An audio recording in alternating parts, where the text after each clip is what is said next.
Kia ora and welcome to this topic of electricity. So today I'd just like to cover the basics. So today's learning outcomes. Today we're going to cover one key area, and that is understanding electricity at the atomic level. Okay? If that's all you get out of this video today, you'll be winning.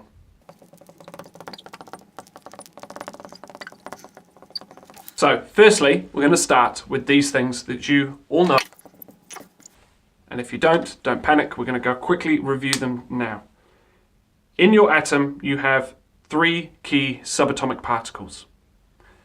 Pause the video now and tell me what those 3 key subatomic particles are.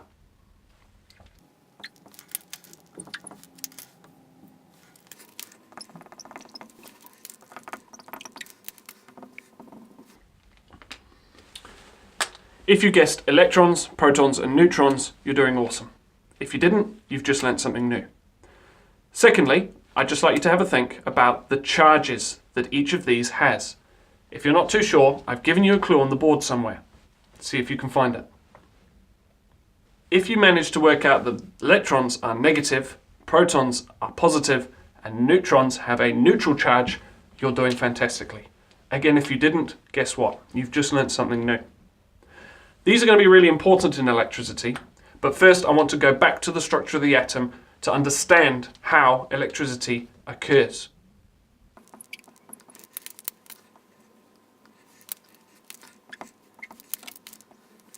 Here we have a very basic structure of an atom.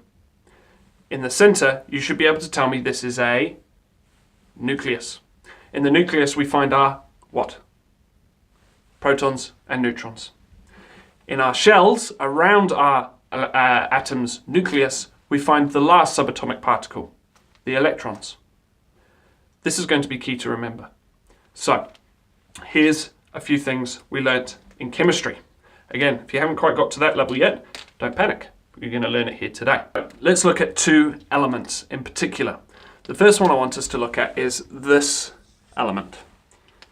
Can you remember what that symbol is? Sulfur. Now, sulfur's atomic number is as follows. What does that number mean again? That's right. Atomic number of 16 tells us how many protons it has. Sulfur will have 16 protons within its nucleus. It also tells us how many electrons will surround sulfur in its shells. Here you can see I've drawn 2.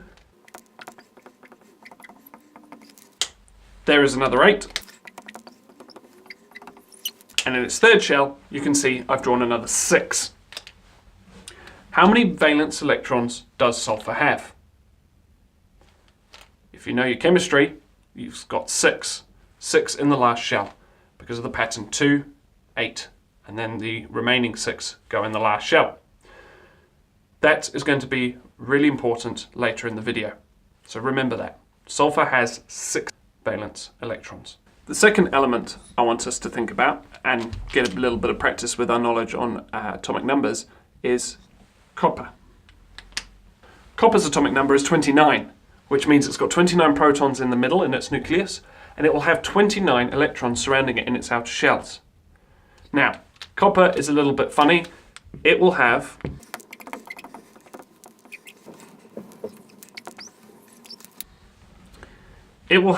as I said, 2 in the first, like with sulfur, 8 in the second, like with sulfur. Its remaining electrons will be in its third shell, which can hold a lot more.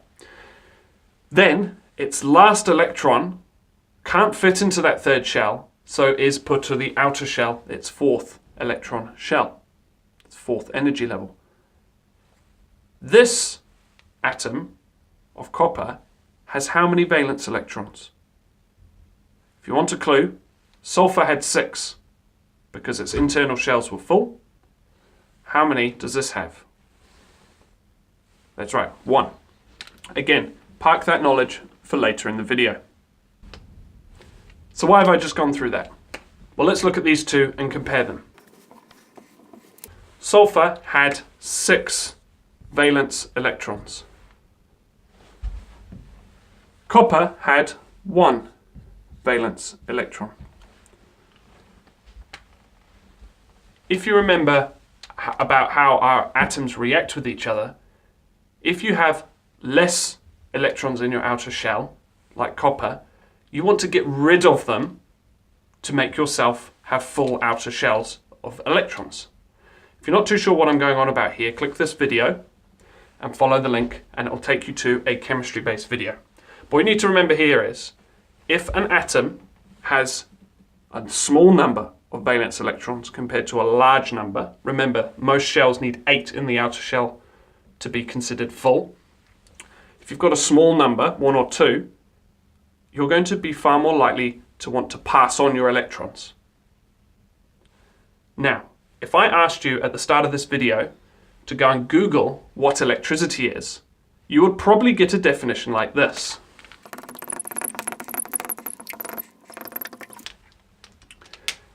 Electricity is the flow of electrons in a direction. Now, atoms like to hold on to their electrons if they can, particularly if they've got a lot in their outer shell. But if they've got 1 or 2, they want to get rid of them by reacting with something. So, let me ask you this. If you were going to make wire out of each of these elements, which one would you make it out of? That's right, copper. And funnily enough, you know of lots of wires and lots of components in electrical circuits that are made out of copper. But why is this? Here we have a copper wire. I know, hard to imagine, but imagine each of these is an atom of copper drawn out into a long, thin wire. Now, if you know anything about chemistry, you know that our electrons don't just stay still, okay? And they don't do what it looks like they do in all the pictures of atoms that you see and go round in a perfect circle. What they're actually doing is orbiting at a certain level, and they're going round and round and round. Now, in each of our elements, this is happening. Round and round and round. This one electron is going in lots of directions based on the amount of energy it has. So, if electricity is the flow of electrons, if you add energy at one end of this,